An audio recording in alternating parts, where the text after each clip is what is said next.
जी students, आज से हम लोग सेकेंड ईयर बायोलॉजी के चैप्टर एवोल्यूशन को डिस्कस करने जा रहे हैं क्योंकि स्टूडेंट्स के पास टाइम बहुत शॉर्ट है और एक्स्ट्रा डिटेल्स याद करना उनके लिए पॉसिबल नहीं है।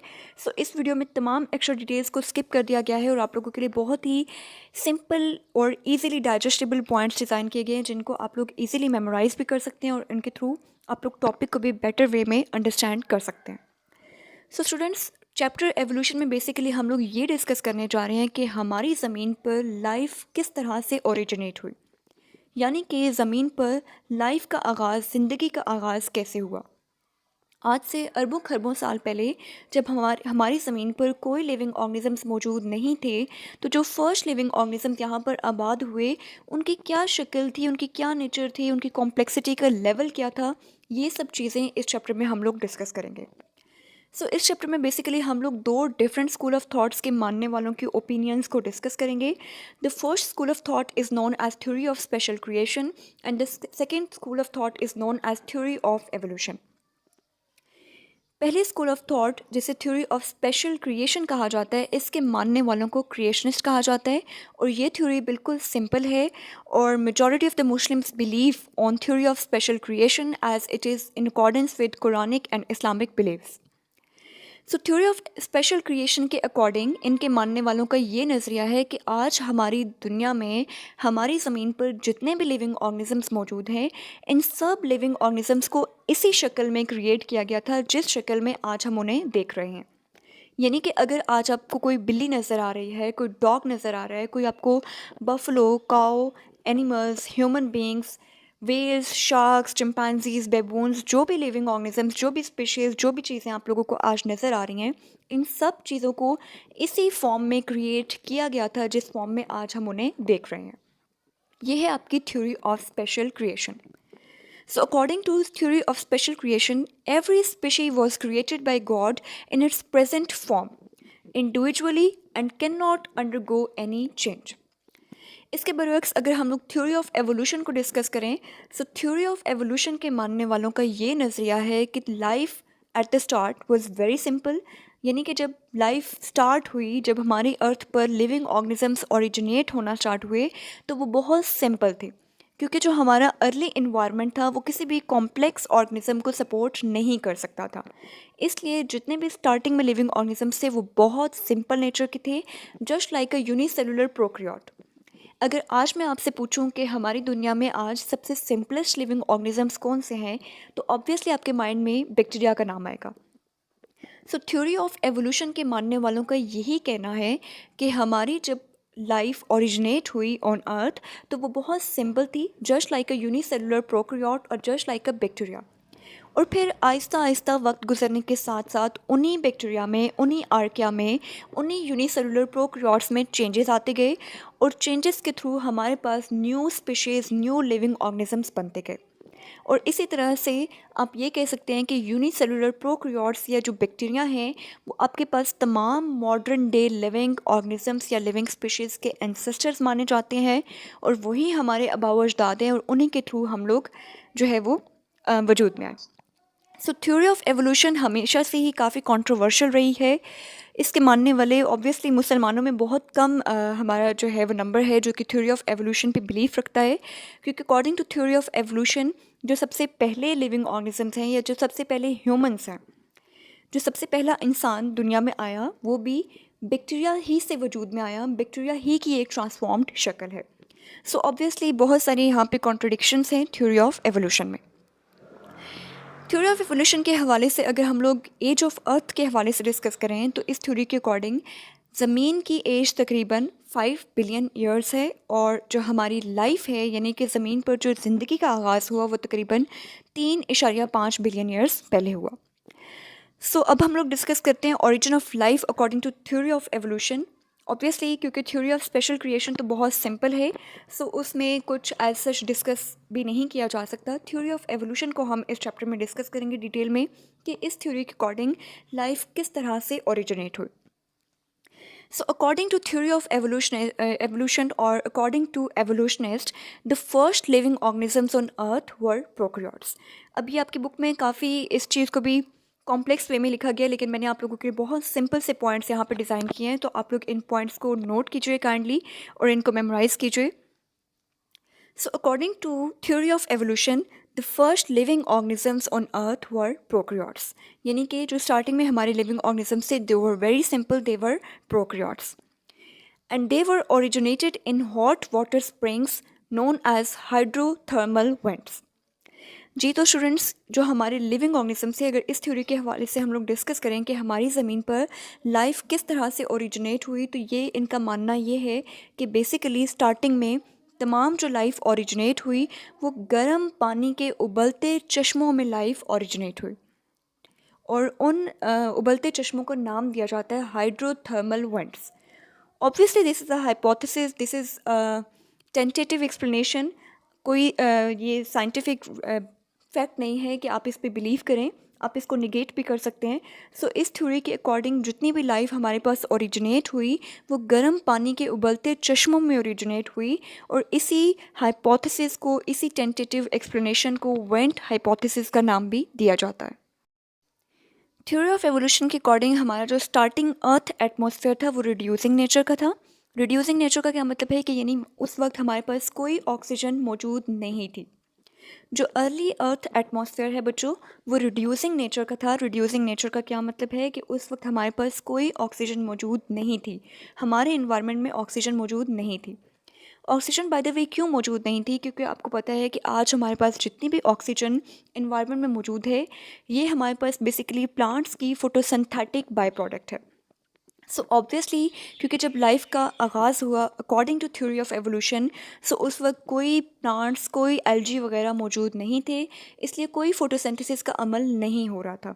जब फोटोसिंथेसिस नहीं हो रही थी तो फोटोसिंथेटिक बाय प्रोडक्ट यानी कि ऑक्सीजन भी इन्वायरमेंट में मौजूद नहीं थी. So, according to theory of evolution, the early Earth atmosphere was of reducing nature. There was no oxygen and no ozone. Obviously ozone भी आपके पास ऑक्सीजन से ही बनती है. ऑक्सीजन ही एक एटॉमिक ऑक्सीजन के साथ कंबाइन होकर ओजोन मॉलिक्यूल बनाता है. सो क्योंकि उस वक्त फोटोसिंथेटिक ऑर्गेनिजम्स नहीं थे, फोटोसिंथेसिस नहीं हो रहा था, इस वजह से ऑक्सीजन मौजूद नहीं थी, और क्योंकि ऑक्सीजन मौजूद नहीं थी इसलिए ओजोन भी उस एनवायरनमेंट में मौजूद नहीं था. अर्ली ऑर्गेनिजम्स जो कि अर्थ पर आए according to theory of evolution, they were considered to be absorptive heterotrophs. यानी कि उन्हें हेट्रोट्रॉफ सपोज किया जाता था. वो अपना फूड खुद से सिंथेसाइज करने के, फोटोसिंथेसिस करने के काबिल नहीं थे. फर्स्ट फोटोसिंथेटिक ऑर्गेनिजम्स फिर जब ओरिजिनेट हुए, so they used hydrogen sulphide as a hydrogen source. क्योंकि ऑब्वियसली उस वक्त इन्वायरमेंट में पानी भी बहुत कम था, सो इसलिए पानी को यूज़ नहीं किया जा रहा था एज अ हाइड्रोजन सोर्स, बल्कि हाइड्रोजन सल्फाइड को यूज़ किया जा रहा था फॉर फोटोसिंथेसिस. फोटोसिंथेटिक ऑर्गेनिजम्स, जो मॉडर्न फोटोसिंथेटिक ऑर्गेनिजम्स हैं, वो आपको पता है कि वो वाटर को यूज़ करते हैं एज अ हाइड्रोजन सोर्स. अगर हम लोग फोटोसिंथेसिस की इक्वेशन को रिकॉल करें अपने माइंड में, so you can see photosynthetic organisms use carbon dioxide and water as their raw materials. 6CO2 plus 12H2O, arrowhead, light energy, chlorophyll, and results in the formation of glucose, C6H12O6, and oxygen. सो जो first photosynthetic organisms थे वो आपके पास water को use नहीं कर रहे थे, rather वो हाइड्रोजन सल्फाइड को यूज़ कर रहे थे एज अ हाइड्रोजन सोर्स. और फिर आहिस्ता आहिस्ता पानी को इस्तेमाल करना उन्होंने स्टार्ट किया, और जब उन्होंने पानी को इस्तेमाल किया तो हमारे इन्वायरमेंट में ऑक्सीजन लिबरेट होना स्टार्ट हुई. और जब फोटोसिंथेसिस के रिज़ल्ट में ऑक्सीजन लिबरेट होना स्टार्ट हुई तो हमारा अर्थ एटमॉस्फेयर इस काबिल हो गया कि वहाँ पर ज़्यादा से ज़्यादा कॉम्प्लेक्स और एडवांस लिविंग ऑर्गेनिजम्स भी सर्वाइव कर सकें. सो ये सब पॉइंट्स हैं आपके पास according to theory of evolution, जो कि आपके अर्ली अर्थ एटमॉस्फेयर को एक्सप्लेन करते हैं और अर्ली लिविंग ऑर्गेनिजम्स की नेचर को एक्सप्लेन करते हैं. नेक्स्ट हम लोग डिस्कस करेंगे evolution from prokaryotes to eukaryotes. अब स्टूडेंट्स अपने माइंड में ये सारी चीज़ें आप लोग रखिएगा कि इस चैप्टर में जो भी चीज़ें हम लोग डिस्कस करें वो हम लोग थ्योरी ऑफ एवोल्यूशन के अकॉर्डिंग डिस्कस कर रहे हैं. थ्योरी ऑफ एवोल्यूशन के अकॉर्डिंग जितने भी लिविंग ऑर्गेनिज्म स्टार्टिंग में ओरिजिनेट हुए, जो लाइफ ओरिजिनेट हुई अर्थ पर, वो प्रोकैरियोट्स की फॉर्म में थी, और प्रोकैरियोट्स फिर आहिस्ता आहिस्ता आपके पास यूकैरियोट्स में कन्वर्ट हुए. सो यूकैरियोट्स, ये एक बिलीफ रखा जाता है कि यूकैरियोट्स तकरीबन 1.9 से 2.1 मिलियन ईयर्स अगो ओरिजिनेट हुए, और यूकैरियोट्स आपके पास प्रोकैरियोट्स से ही ओरिजिनेट हुए. By the way, what is the difference between prokaryotes and eukaryotes? The main difference between prokaryotes and eukaryotes is the absence of membrane bounded organelles in case of prokaryotes. Prokaryotes और eukaryotes में सबसे major difference ही यही है कि prokaryotes में आपके membrane bounded organelles नहीं पाए जाते, कोई भी डबल मेम्ब्रेन बाउंडेड ऑर्गेनेलीज वहाँ पे नहीं है, जबकि यूकैरियोट्स में डबल मेम्ब्रेन बाउंडेड ऑर्गेनेलीज यानी कि माइटोकॉन्ड्रिया, क्लोरोप्लास्ट, न्यूक्लियस और इस तरह के स्ट्रक्चर्स पाए जाते हैं। सो अब इस टॉपिक में हम लोग दो थ्योरीज़ के हवाले से डिस्कस करेंगे और ये दोनों थ्योरीज़ एक्सप्लेन करेंगी कि किस तरह से आपके प्रोकैरियोट्स यूकैरियोट्स में कन्वर्ट हुए। So the first theory is membrane invagination theory. According two membrane invagination theory, आप यहाँ पे देख सकते हैं बच्चों कि ये आपके पास एक प्रोकैरियोट है, ठीक है। ये जो पिंकिश कलर में ड्रॉ किया है बच्चों, ये हमने क्या ड्रॉ किया है, ये एक प्रोकैरियोटिक सेल है। सपोज कर लें कि ये आपके पास कोई भी बैक्टीरिया है या कोई भी आर्किया है और इसके अंदर हमने डिफरेंट चीज़ें ड्रॉ नहीं की, सिर्फ और सिर्फ हमने इसके अंदर डीएनए ड्रॉ किया। आप लोग जानते हैं कि जो भी प्रोकैरियोटिक सेल्स होते हैं उनके अंदर प्रॉपरली न्यूक्लियस नहीं होता, उनका डीएनए उनके साइटोप्लाज्म में ही फ्रीली डिस्पर्स्ड स्टेट में पाया जाता है। सो यहाँ पे क्या हुआ बच्चों, according to this theory, membrane invagination theory के अकॉर्डिंग, जो हमारे प्रोकैरियोट से उनकी मेम्ब्रेन अंदर की तरफ इन्वेजिनेट हुई, अंदर की तरफ फोल्ड हुई और फोल्ड होकर वो कुछ इस तरह से कन्वर्ट हो गई कि हमारे पास मेम्ब्रेन बाउंडेड ऑर्गेनेलीज बन गए। सो मेम्ब्रेन इन्वेजिनेशन थ्योरी ये कहती है कि प्रोकैरियोट्स की सेल मेम्ब्रेन अंदर की तरफ इन्वेजिनेट हुई और उसने जेनेटिक मटेरियल को अपने अंदर इनक्लोज कर दिया।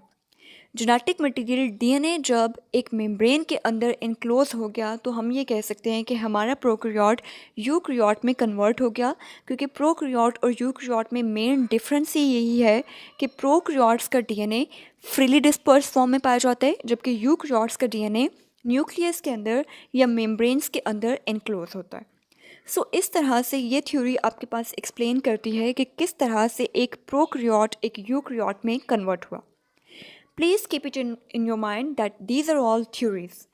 Theories are not facts. इनमें से किसी चीज़ को भी हम हतमी तौर पर नहीं कह सकते कि ऐसा ही हुआ था। थ्योरी एक ऐसी चीज़ होती है जो कि फैक्ट नहीं होती। Theory can be true, theory can be false. So theories ठीक भी हो सकती हैं और गलत भी हो सकती हैं, इसलिए हतमी तौर पर ये नहीं कहा जा सकता कि ऐसा ही हुआ था। ये आपके पास जस्ट एक थ्योरी है। नेक्स्ट थ्योरी जो हमारे पास यूकैरियोटिक ओरिजिन को एक्सप्लेन करती है, this theory is known as endosymbiosis theory. ये थ्योरी आपके पास एक्सप्लेन करती है कि किस तरह से प्रोकैरियोट्स यूकैरियोट्स में कन्वर्ट हुए, and this theory was proposed by Lynn Margulis. जिस तरह से मेम्ब्रेन इन्वेजिनेशन थ्योरी में हमने देखा कि उस थ्योरी ने बेसिकली ये एक्सप्लेन किया कि किस तरह से एक प्रोकैरियोट के अंदर न्यूक्लियस डेवलप हुआ, बिल्कुल इसी तरह से ये थ्योरी आपके पास माइटोकॉन्ड्रिया और क्लोरोप्लास्ट की डेवलपमेंट को एक्सप्लेन करती है कि किस तरह से आपके पास एक प्रोकैरियोटिक सेल के अंदर माइटोकॉन्ड्रिया और क्लोरोप्लास्ट डेवलप हुए और एक प्रोकैरियोटिक सेल यूकैरियोटिक सेल में कन्वर्ट हुआ। So according to this theory, eukaryotes may have evolved. अब यहाँ पे स्टूडेंट्स आप लोग इस डायग्राम के थ्रू इसको बेटर तौर पर अंडरस्टैंड कर सकते हैं। Suppose this is a large anaerobic bacteria. अब ये क्या है बच्चों, ये आपके पास एक प्रोकैरियोट है और ये किस तरह का प्रोकैरियोट है, ये साइज़ में लार्ज है और ये एन एरोबिक बैक्टीरिया है, यानी कि ये ऑक्सीजन को इस्तेमाल नहीं करता। ये एक ऐसा बैक्टीरिया है जो कि ऑक्सीजन की एब्सेंस में भी रेस्पायर कर सकता है। अब अकॉर्डिंग टू एंडोसिम्बायोसिस थ्योरी, इस लार्ज एन एरोबिक बैक्टीरिया ने एक स्मॉल एरोबिक बैक्टीरिया को इनगल्फ कर लिया। बच्चों प्लीज़ इस चीज़ को क्लियर कीजिएगा, ये आपके पास एक लार्ज एन एरोबिक बैक्टीरिया है। सिंपल वर्ड्स में ये आपके पास क्या है, ये एक प्रोकैरियोट है। हम ये देखना चाह रहे हैं कि प्रोकैरियोट यूकैरियोट्स में कैसे कन्वर्ट होता है, या एक प्रोकैरियोटिक सेल में माइटोकॉन्ड्रिया किस तरह से डेवलप हुए। सो ये बैक्टीरिया जो कि एक लार्ज एन एरोबिक बैक्टीरिया है, ये ऑक्सीजन को इस्तेमाल नहीं करता। इस बैक्टीरिया ने एक स्मॉल बैक्टीरिया को इनगल्फ कर लिया, यानी कि सिंपल अल्फाज में आप ये कह सकते हैं कि इस लार्ज बैक्टीरिया ने एक स्मॉल बैक्टीरिया को खा लिया। जब वो स्मॉल एरोबिक बैक्टीरिया इस लार्ज बैक्टीरिया के अंदर चला गया, तो अब होना ये चाहिए था कि लार्ज एनारोबिक बैक्टीरिया इस स्मॉल एरोबिक बैक्टीरिया को डाइजेस्ट कर लेता, उसे एज अ फूड इस्तेमाल करता, उसे डाइजेस्ट कर लेता। लेकिन अकॉर्डिंग टू दिस थ्योरी, इस लार्ज एनारोबिक बैक्टीरिया ने स्मॉल एरोबिक बैक्टीरिया को डाइजेस्ट नहीं किया, रादर उसने उसे अपने अंदर एज अ गेस्ट ट्रीट किया और उसे डाइजेस्ट ना करते हुए उसे ट्रांसफॉर्म कर दिया into a modern mitochondria. I hope ये पॉइंट आपको क्लियर होगा। मैं इस पॉइंट को दोबारा री करना चाहूँगी। This is a large anaerobic bacteria. ये आपके पास एक यूनिसेलुलर प्रोकैरियोट है जिसने एक स्मॉल एरोबिक बैक्टीरिया को इनगल्फ कर लिया। अब होना ये चाहिए था बच्चों कि ये जो लार्ज बैक्टीरिया है ये इसको एज अ फूड ले रहा है, स्मॉल एरोबिक बैक्टीरिया को अपनी बॉडी के अंदर लेके जा रहा है एज अ फूड, ये इसको खाना चाहता है। लेकिन उसने इसको हज़म नहीं किया, रादर इसको एज अ इंडोसिम्बायोंट ट्रीट किया और Aahista Aahista with the passage of time ये स्मॉल एरोबिक बैक्टीरिया कन्वर्ट हो गया, ट्रांसफॉर्म हो गया इनटू द मॉडर्न माइटोकॉन्ड्रिया। सो ये थ्योरी आपके पास एक्सप्लेन करती है कि किस तरह से प्रोकैरियोटिक सेल्स के अंदर माइटोकॉन्ड्रिया एस्टैब्लिश हुए और प्रोकैरियोटिक सेल यूकैरियोटिक सेल में कन्वर्ट हो गया। इसी तरह से इस थ्योरी के अकॉर्डिंग हम लोग फोटोसिंथेटिक बैक्टीरिया और क्लोरोप्लास्ट के डेवलपमेंट के हवाले से भी डिस्कस कर सकते हैं कि सपोज़ एक लार्ज बैक्टीरिया एक स्मॉल फोटोसिंथेटिक बैक्टीरिया को इनगल्फ कर रहा है और स्मॉल फोटोसिंथेटिक बैक्टीरिया को अपने अंदर ले जाकर उसे डाइजेस्ट नहीं कर रहा, रादर उसको एज एन इंडोसिम्बायोंट ट्रीट कर रहा है और वो उसको कन्वर्ट कर रहा है इनटू द क्लोरोप्लास्ट। सो ये थ्योरी आपके पास एक्सप्लेन करती है कि किस तरह से प्रोकैरियोटिक सेल्स के अंदर different membrane bonded organelles, mitochondria, chloroplast और फ्लैजेला वगैरह डेवलप हुए और आपके प्रोकैरियोटिक सेल्स यूकैरियोटिक सेल्स में कन्वर्ट हुए। अब यहाँ पे स्टूडेंट्स कुछ एविडेंसेस भी हैं जो कि इस थ्योरी को सपोर्ट करती हैं, जिसमें आप देख सकते हैं कि both mitochondria and chloroplast are similar in size to that of bacteria. अब इस थ्योरी में कितनी सदाकत है, क्या चीज़ें जो हैं वो इस थ्योरी को सपोर्ट कर रही हैं, उसमें आप ये देख सकते हैं कि जो मॉडर्न माइटोकॉन्ड्रिया है, यानी कि हमारे पास जितने भी यूकैरियोटिक सेल्स के अंदर माइटोकॉन्ड्रिया और क्लोरोप्लास्ट मौजूद हैं, इनका साइज़ बैक्टीरिया से ही मैच करता है। सो इस तरह से एक तरह से आप कह सकते हैं कि कुछ शवाहिद मिलते हैं जो कि इस चीज़ को सपोर्ट करते हैं कि जो माइटोकॉन्ड्रिया हैं और जो क्लोरोप्लास्ट हैं वो बेसिकली बैक्टीरिया के थ्रू ही डेवलप हुए। दूसरी बात ये है कि जो माइटोकॉन्ड्रिया हैं और जो क्लोरोप्लास्ट हैं उनके अंदर अपने राइबोसोम्स और अपने डीएनए मौजूद हैं और उनके राइबोसोम्स 70 स्वेटबर्ग के हैं, just like the bacteria. Bacteria में भी आपको पता है कि बैक्टीरिया के भी 70 स्वेटबर्ग के राइबोसोम्स होते हैं और जो नॉर्मल हमारे यूकैरियोट्स हैं उनका राइबोसोम 80 स्वेटबर्ग का है। सो माइटोकॉन्ड्रिया और क्लोरोप्लास्ट में क्योंकि 70 स्वेटबर्ग का राइबोसोम पाया जाता है, सो अगेन ये भी आपके पास एक एविडेंस प्रोवाइड करता है कि मॉडर्न माइटोकॉन्ड्रिया और क्लोरोप्लास्ट बैक्टीरिया ही से ओरिजिनेट हुए थे। So that's all about today's lecture. इंशाल्लाह in the next video we will talk about Lamarckism. Till then, Allah हाफिज़।